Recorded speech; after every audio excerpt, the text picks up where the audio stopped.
What's going on, folks? Painless. Yeah, I know it's been a while. It's been a long while. But like I said, being back in the mainland, man, I told you I was going to do some traveling. I just got back from Chicago. Uh, Before all this, obviously, all this stuff crap, I went to Chicago. I got back maybe 3 weeks ago. So I wanted to get there before Juneteenth. I wanted to get there before the 4th. I wanted to make sure I got there before them two holidays, and I did. I got back right before Juneteenth.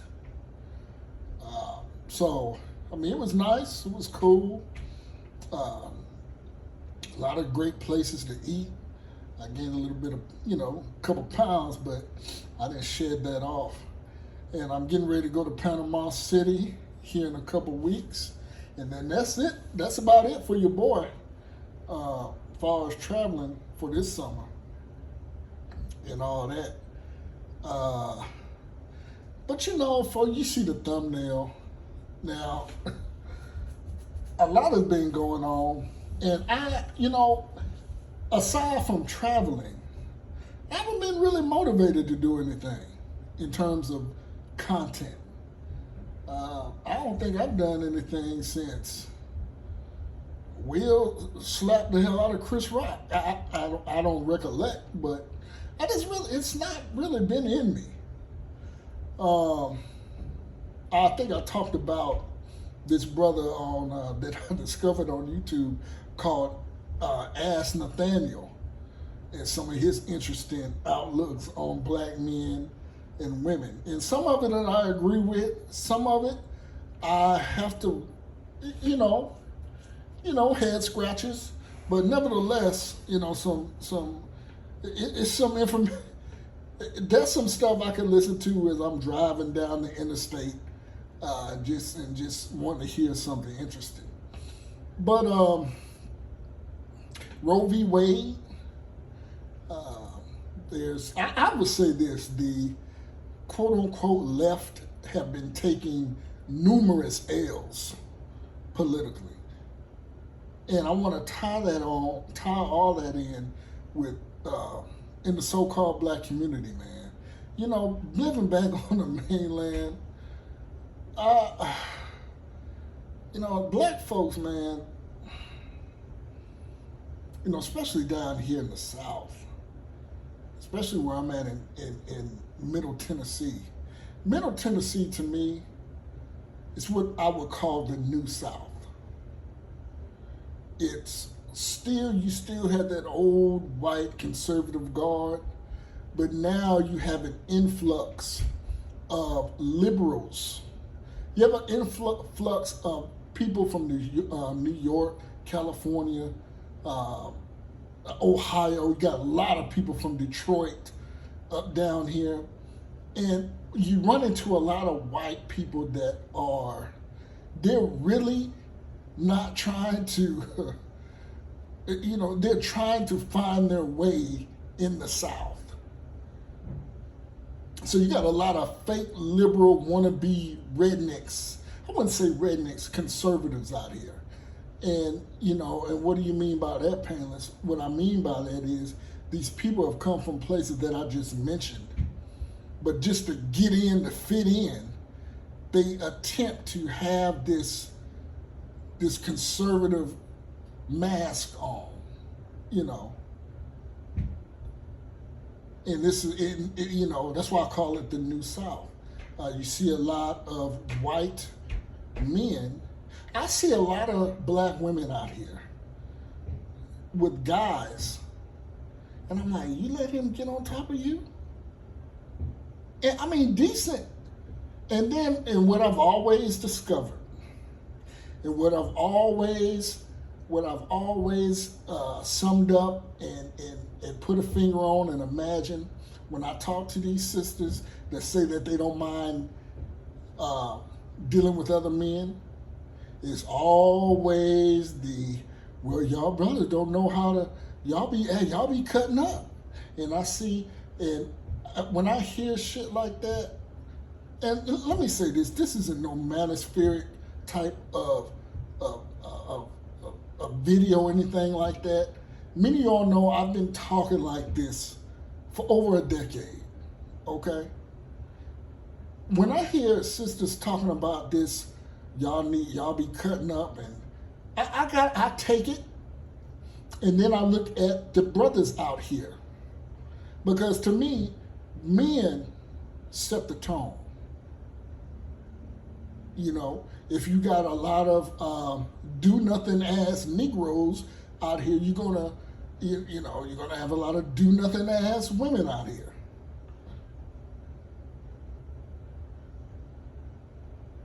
So when I look at these brothers, and Middle Tennessee again, it's a lot of poor white quote unquote trash, a lot of drugs, and then you couple that with this pandemic. There's a lot of white people that look at me, I know, and say, damn, look at this big black dude in this big black truck, and he's always bringing groceries, or he's always having groceries delivered to his place. Why am I fucking struggling? Why am I struggling?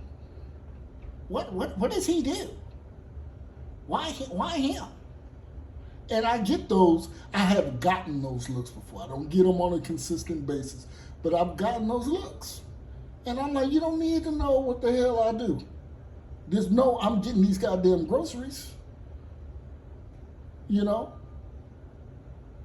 So, and like I say, you see a lot of mixed, busted looking biracial kids out here that, it kind of goes with Cynthia G said. A lot of these white women out here that, they deal with these brothers out here that ain't got shit going on. And like I said, like Cynthia G has said, white women find out that they get the same thing that black women get. Now, I am not co-signing Cynthia G, but I will say this: you can take nuggets of accurate information, and that doesn't mean you support that person in totality, in general, overall, but that's a true statement, and I've seen it, and I see it. And with that being said, see, when these white women out here, or white people, run into somebody like me, see, I'm from the Alabama South, that Mississippi South, that Georgia South. It's a difference. You don't see, in Alabama, you don't see a lot of white boys with black women. You don't see that shit, but I see that shit all around Nashville, all around Middle Tennessee. I see that shit everywhere. And it's like, and I'm not tripping off of it, it's just an observation. But it does make for good conversational pieces when you are talking about society, politics, racial relations, things of that sort. Now, I would say here where I'm at, it's a relatively good place to raise a family. In Nashville, any city is going to have killing and robbery because it's a larger city. But Nashville really ain't hitting on nothing in terms of being a violent city by far. It ain't no Memphis. And you got Memphis, and then you got Tennessee. You got the rest of Tennessee. And I've had people co-sign this about Middle Tennessee, especially where I live at, because people they move to, it's like the black folks out here in Middle Tennessee, some certain area I'm in, the area that I'm in, see, back in Alabama, black folk, we speak. We don't, we speak. When we see you, we acknowledge. These black folks here in Middle Tennessee, they're not really like, at least where I'm at, they're not really like that. And you see a lot of cold racial intermingling. Like, you got poor ass white people here on dope. You got a lot of white mics here. Beyond the hood, you got a lot of white mics here. You got a lot of Paul Walls in Middle Tennessee, and I don't really rock like that. I don't really rock with white dudes that are like that. And they're the same, or they just be in the goddamn way and shit. You know, trying to be something that they not. And you know, the Hispanics here are different too. But you have a lot of El Salvadorians and Guatemalans and Hondurans. Now, when I lived in San Antonio, it was Mexico, Viva, goddamn, Arriba, Orale. But they function more with blacks versus than the Hispanics here, El Salvadorian. I mean, you know, and they pretty much keep to themselves. And, you know, they do their thing. You know, you see the thumbnail, and this is what you get. This is what you get. Now, that post on that thumbnail was posted by a young black woman, young black lady that was killed in Birmingham, Alabama, in a Church's Chicken parking lot. And whenever I see a story like this, I go on their social media. I mean, that's the wave, right?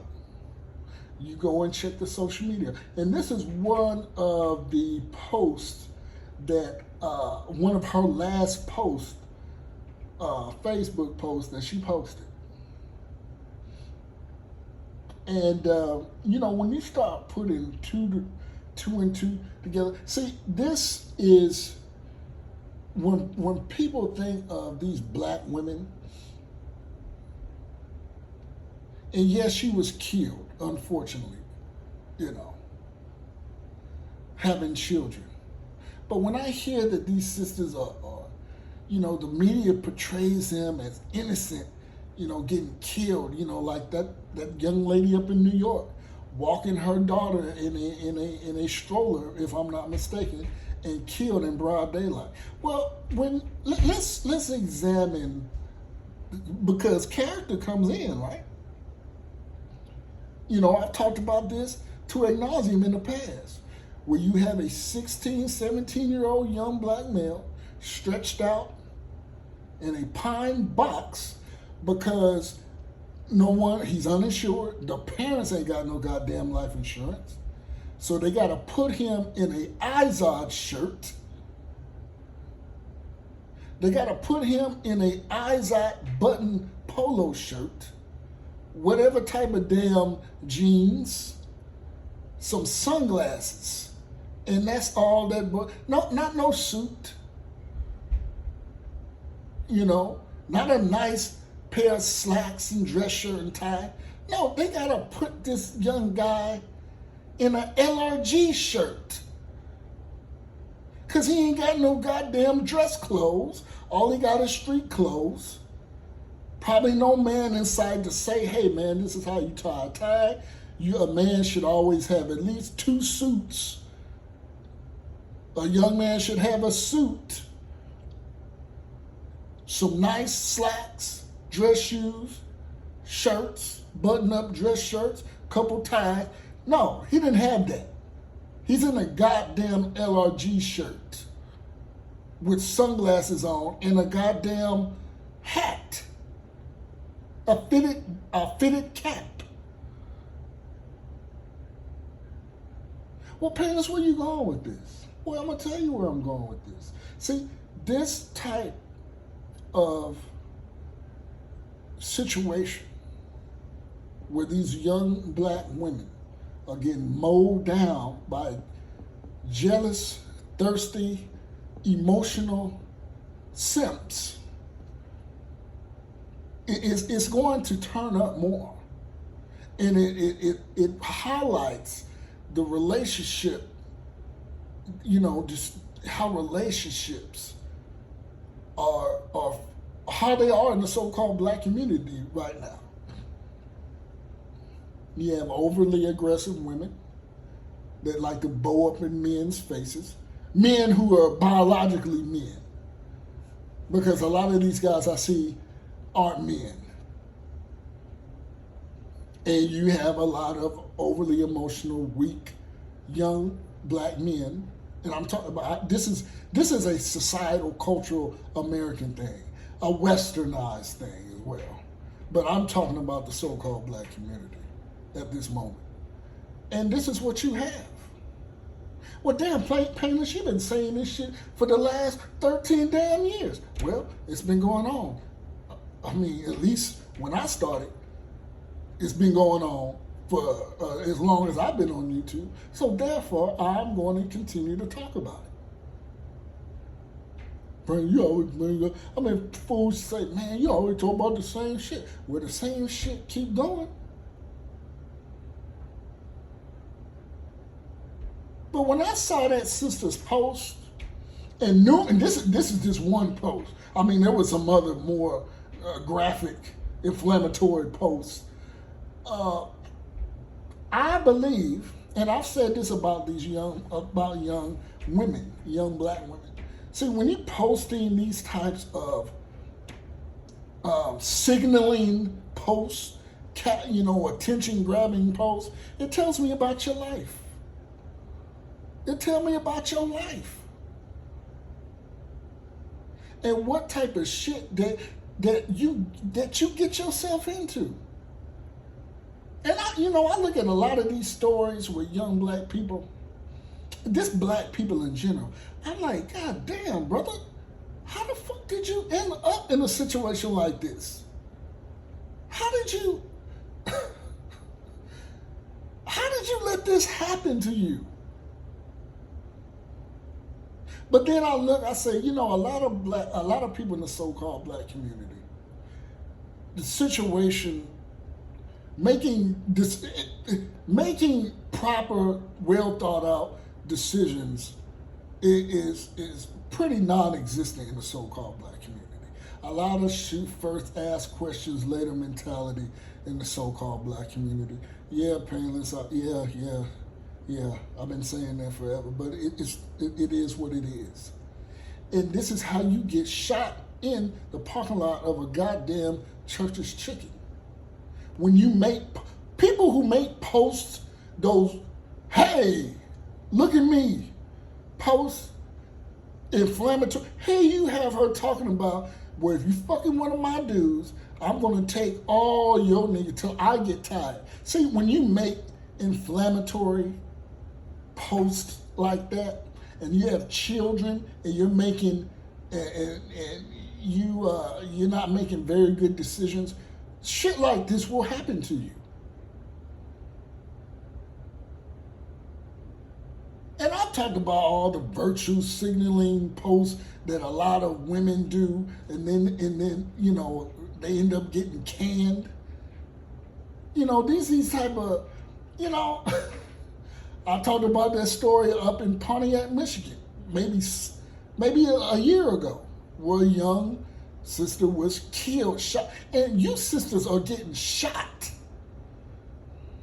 See, back in the day, oh my God, back in the day, when a strangling,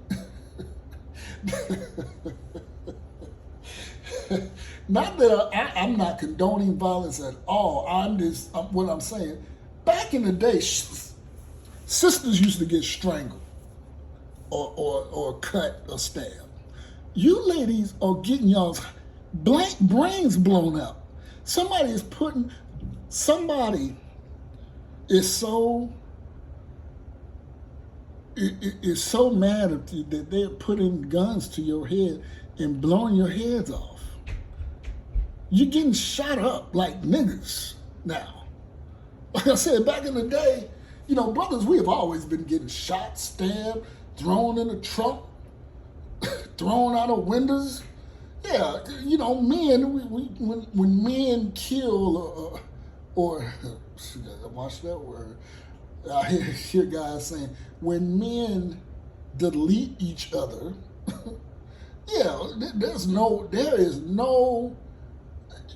it's no holds barred.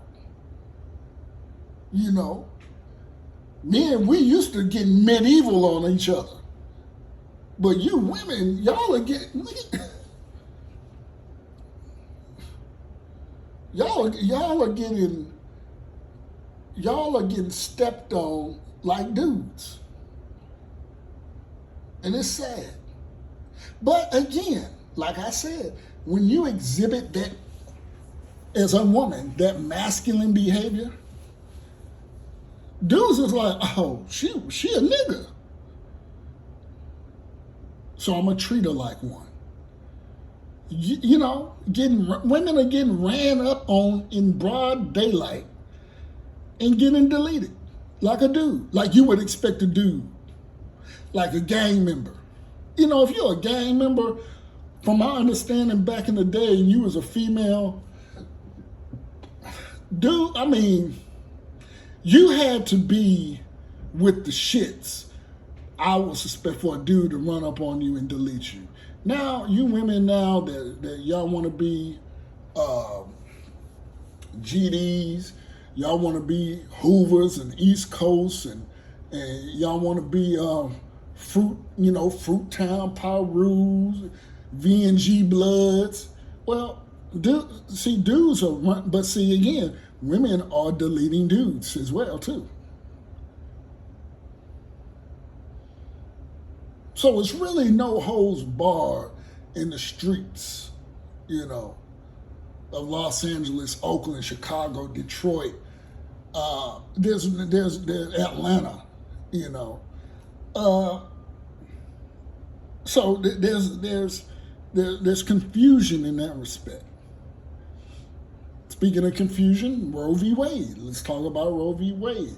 You know, I've talked to women, and I say, why are you always going with the goddamn extreme about Roe v. Wade? Well, what if I got R'd?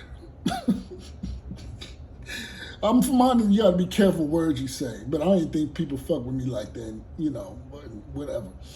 But what if I got R'd and I want to get rid of it? Well, why are you going to that such a... Let me ask you this. And I asked a woman, a sister that I know that I kind of frequent and hang out with. I said, sister, how many people have you met in your life that have been R'd? And she said, you know what? I said, yeah. I said, well, let me pose it a different way. How many people do you know that have been R'd versus how many people do you know that went out and had a goddamn girls' night out or a girls' trip, got pregged by somebody she didn't want?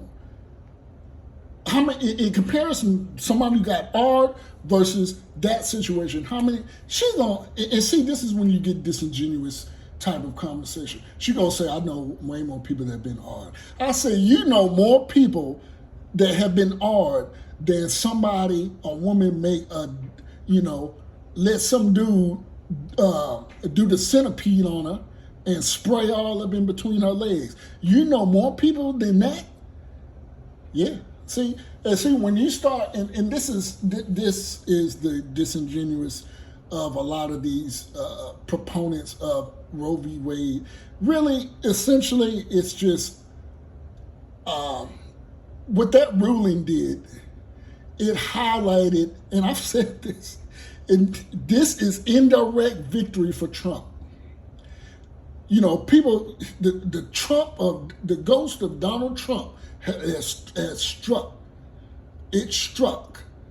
That's why I said in the beginning portions of this video, the left, quote unquote, have taken major L's, all because of Trump.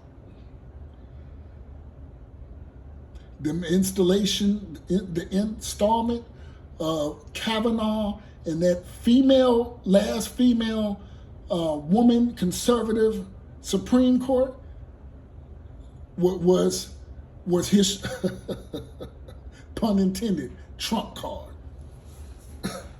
That was his trump card. Now, even with this black woman, they still, that won't impact shit. because you have those conservative justices. And you're up here talking about Clarence Thomas, and, well, he got a white wife. What's he going to... I said, fool, do you really think that Clarence Thomas is going to entertain interracial marriage? And see, this is, like I said, Roe v. Wade was a slap to you women that want to have girls' trips, go out and get sprayed in, and then come back and say, oh, I don't want it. He's not my type. Nah, bitch, you gonna hold that. Literally, you gonna hold that. And really, it's just saying the states are giving, really the Supreme Court said the state, hey, we ain't backing this shit no more. Y'all states deal with it. From my understanding, like a state can be like, oh no, we still doing deletions. Like, for instance, you can go on any military base and still have a deletion of the child. And, I don't know, can you say abortion? Fuck it. Oh, well. You can go on a federal land and have an abortion. Yeah. But see, people just want, and I'll tell you, and people cutting up, and I say, hey, they start fucking with that same sex, woo, it's going to be, like Bernie Mac, R.I.P., it's going to be trouble. You think these damn weirdos out here tripping off Roe v. Wade? If they touch that same sex, oh, shit. You're going to really, they might mess around and do a January 6th. And see, that's the hypocrisy of those that dance around in the left. And I told this sister too, because we had a conversation about that. I said, you think all these goddamn people with pink hair and tongue rings and bone rings, looking like goddamn apocalypto characters, you think they care about a damn somebody storming the Capitol building? No, because I'll tell you what. Because I tell you why.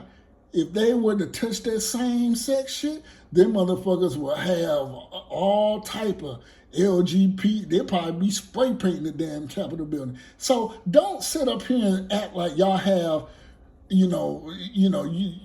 this fake exuberance about the cat, like y'all give a fuck about a federal building. Well, it's a federal building. I said, well, because this is the thing. Well, what about them people who was rioting and looting and shit in Walgreens and Target? Well, listen, it was a federal building. Like, y'all give a fuck. It's a goddamn federal building that all them crazy ass folks ran up in there. Y'all don't give a shit, because y'all would do the same goddamn thing. Like I said, and I told her that, I said, let them touch that LBT shit. Them motherfuckers they're gonna rainbow the hell out the damn White House. Shit.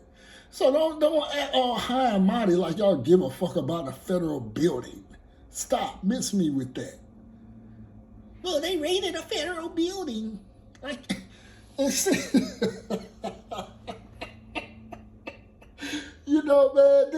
this is when you get into the disingenuous, talking points and, people on the street or people you may know about shit, man. It's like, come on, really? You care about that federal building.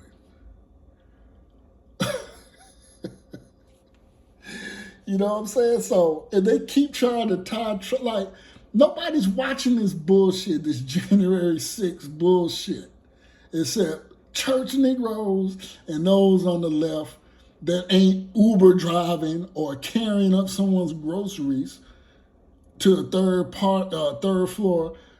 Other than that, it's just retired church Negroes, rich elites that may, that's it. Nobody give a fuck about that hearing. I mean, I had a family ask me, you watching when it first came on? I said, I don't give a fuck about that bullshit. I said, the only reason I'm watching it is because just to see what they talking about. But I'm not, you think I'm going to be tuned in watching that bullshit? Hell no, for what? And then, it's so, well, Trump what? I know Trump just got Roe v. Wade overturned. I know Trump just lessened, they kind of loosened the state of New York's gun laws. I don't know the intricacies of that in particular, but I know it was an L. I know Biden has been taking motherfucking L after L after L. So let's not kid ourselves. But yeah, this, when it's unfortunate with this sister, that it hit close to, being from Alabama and all that, but this is where we are. This is where we are. And people like that virtual, those, hey, them gotcha, look at me posts,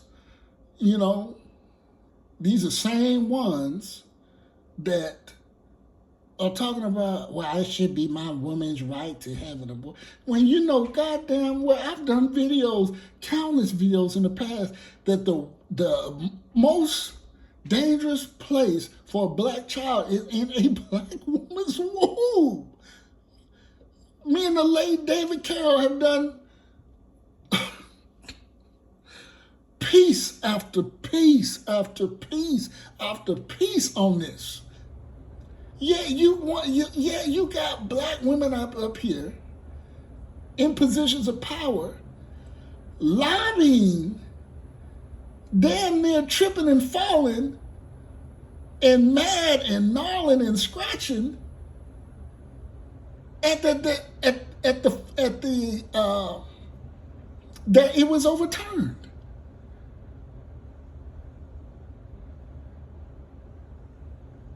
And now, we getting into the, well, white women, they're always going to be able to, yeah, okay, what the fuck are you worried about? Stop with that. Stop with that shit. Well, white women, they're going to still continue to have abortion. Okay. Oh, the fuck? Well, what's that got to do with the price of tea in China? What's that got to do with you, black woman? And see, again, always trying, you wear the goddamn hair, okay? You putting their eye color in your goddamn eye sockets, on your eyeballs. When are you going to get tired of trying to be like this woman? When you don't have the same issues as said Caucasian woman. Yeah, every time I turn around, you trying to fight they fights and wrong when they don't really give a damn. They don't give a damn about you. And I've said this for years. White women out here, oh, she's so strong. But she know at the end of the day, you ain't shit. You're a product of the circumstance. She's so strong. She's so bold. Well, guess what? That shit don't get you shit, and they know that. Like I said about, here in Middle Tennessee, I see these sisters up here, these sisters with these goddamn 68-inch booties with wigs on and damn, wigs, all this makeup, smiling and cheesing all in these white folks' face out here. But when you pass by me, you can't even say, hey, how you doing? And that's where we at. All you Democratic church, I love Jesus and all this. And take them goddamn masks off. Take these goddamn masks off. You out here, you can't walk up a goddamn flight of stairs but you got that mask on, which tells me that's another attention thing. Look at me, I still wear my mask. Where if you were, and this for, I just see this with black folks, especially black women. Y'all the only ones still wearing these goddamn masks. But you're not doing anything to. I had a sister say, when you tell her I'm still single and dating and and shit like that. And I love sister. I say, I love sister. I talk to sister. That's pretty much all I deal with is black women. But I'm critical. I'm critical. And a lot of them have come. See, when I tell a sister I work out, that does something to them. It does something to a woman. Men, you should know that. When you tell a woman you work out, you automatically, and not that you should be trying to, because a man shouldn't be in competition with no woman. But when you tell a woman you work out, you automatically put yourself in a sphere, in a certain type of situation to where she is like, oh shit, well, is he going to have time for me? That's one thing she's going to think of. Secondly, if she doesn't work out, she's going to be like, oh shit, I'm going to have, how's this going to work? You know what I'm saying? But I typically deal with women that work out, not as, maybe 3 or 4 days a week. But I've met sisters say, I don't even like to walk. But that was a situation to where I got fat fished, and it wasn't till I FaceTime her. I had a conversation, I talked to her, and I cut that shit off. I think that was very, what's the word that, a gross misrepresentation of oneself. But take them goddamn masks off everywhere. But then you eating dudes' ass and sucking dick and having sex without condoms. But you got your goddamn mask on. And see, and this is hey man, look, I just wanted to tap in. I was in the mood of, I had some things to say. But I'll try not to be this long again, but you never know. But Painless is still here. Painless has been, look, I'm chilling. When you don't hear from me, I'm chilling, I'm traveling. Okay, I'm back in the States. Shit, I've been here, god damn, I've been back on the mainland for a little bit over 4 years. So, stay tuned, Painless out.